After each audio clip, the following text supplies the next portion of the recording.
welcome back to Linda's Pantry. So today I'm doing a video that I did before, but yeah, I'm going to tell you this twice, but it got cut off for some reason. It was when I was first started videoing and it got cut off, and so some of the information was missing and the credit. So I give Katzcradul the credit for this, and I've used it ever since. So cheese waxing. It's preserving cheese that you buy at today's prices for next year. It'll last at least a year. Some people say up to 10. I don't know that it would get that far, but anyway, so I'm going to show you how to do it, and I hope this inspires you to stay along. If it does, maybe go give me a thumbs up, go over to my Facebook page, kind of join in on the conversation, because I'll post this video over there too.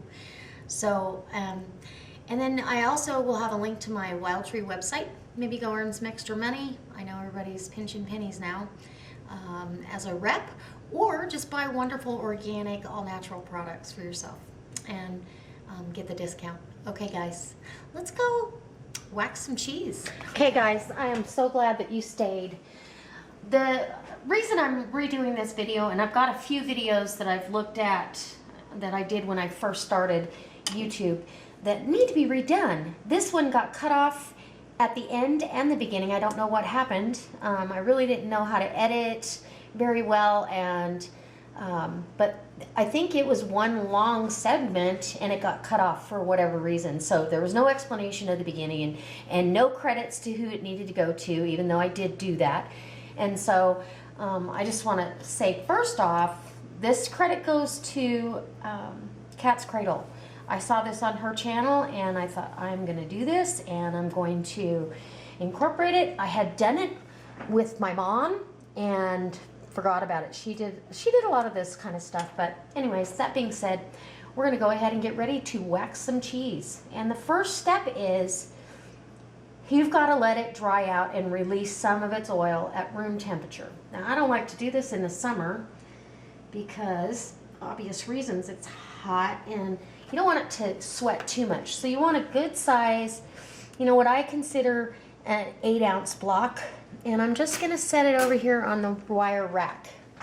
And I'm going to leave them sit overnight out, let them let go of any moisture, anything like that. Now I've got cheese that I did over a year ago that is, I'm down to the last couple blocks, but it's still delicious. And you open it, and even the mozzarella will end up tasting like an aged cheddar. So, but I need to do this, especially if we're going to have dairy prices go up.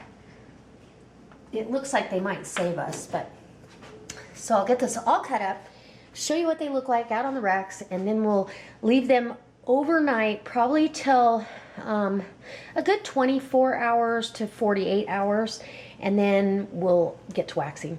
Okay, I'll be right back. Okay, so here's the result of 10 pounds of cheese. That's a lot of cheese. And what's nice about this will last us probably all year. I'll still buy fresh and have it, but when I've run out or I don't have block cheese and all of a sudden I want to do a recipe, I've got it on hand. I saved the bottom crisper drawer in my garage for my waxed cheese. So I usually try to get that full. I might even do 5 pounds of mozzarella as well, but I think for this, at this point, we're just going to do this cheddar, and it's a mild cheddar, so as it ages, it becomes sharper and sharper. So, and it actually takes on some of the texture of a sharp cheese. So I'll bring you back tomorrow or the next, well, yeah, probably tomorrow. Let it sit and I'll bring you back and we'll get to waxing. I'll show you that process, really easy, and show you how I do it. All right, guys, I'll be back. Okay, so now this has been, this cheese has been out here drying for a full 24 hours. And you can see, if you look at this one, it's got some cracks in there and dried edges. It's ready to, and it's soft enough you can actually, you know, squish it a little bit, so it's definitely at room temperature. And so now what I am going to do is any oil and any bacteria that might be on here, we want to kind of inhibit any bacterial growth. So I've got white vinegar here in my bowl, and I'm just going to dip it in the white vinegar and place it back over on the rack to dry. So this didn't have a lot of excess oil in it, which is good. I've got my wax heating up on the stove as we speak, so by the time this is dry, I want this to dry for a little while. So by the time this is dry, that should be close to being ready. And that's really all I'm doing. So I will get all of these done, and I'll bring you back when I start dipping them in wax. All right, guys. Okay, so I thought, well, you know, I might want to show them how I melt this cheese. This pot on top, this little pan, saucepan, is strictly for this purpose. I don't use it for anything else. It lives with cheese in it, or wax in it, all the time. And so you want a little bit more water in there, though, I think. Let's see if I can spill water. That's probably too much. Okay, so it's a double boiler, basically, effect. And then I just stir it around with a disposable bamboo skewer until it melts. You don't want to get it boiling. You're asking it to be warm enough to, you know, dip the cheese in it without melting the cheese. So that's basically how simple and easy it is. And this, like I said in my first video, I could not find the company that Katzcradul uses, and when I finally found a cheese waxing outlet I bought yellow wax, thinking I could see through it and be able to discern the difference between the mozzarella and the cheddar, but no. And it'd be hard to clean and make sure you have everything off of it, where the black or the red wax would be easier. So I'm going to use this up. I don't reuse my wax, but you can certainly wash it and reuse it. So I'm going to keep this going, and I'll be back when we're dipping.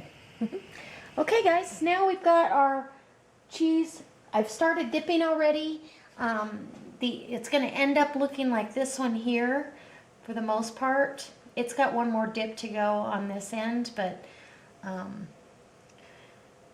all you're doing is you're going to dip twice on one end, and then you come back after that is set and make sure you overlap your previous waxing and dip that other end, and there you have it. This one has a little bit of a leaning problem, so if he leans, I want him to lean on that guy there. And this one only has one dip here on this end. You don't want to get too much wax on there, but you want enough that it's going to hold up to storing. I mean, you're going to be storing it for a year. So here's this one. Get that first dip on there. So I don't know if you can see how it overlaps past the mark.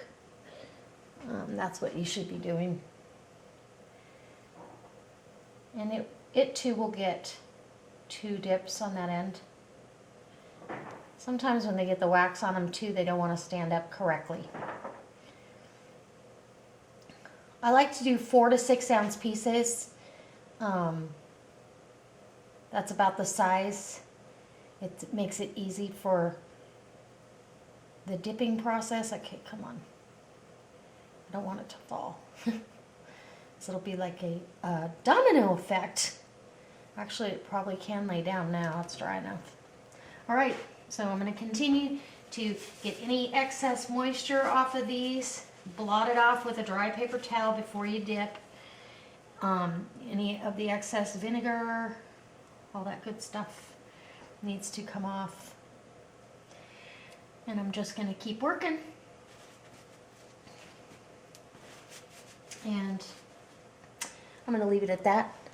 I hope this inspires you guys to maybe try your hand at dipping your own cheese to preserve it for later. I'll be eating this all year and into next year for the price that I got it today, which was about $2.58 a pound. And those were 5-pound blocks, so there's 10 pounds of cheese here. Anyway, hope it inspires you, hope it brings you back, and watch, I've got some really good videos coming up.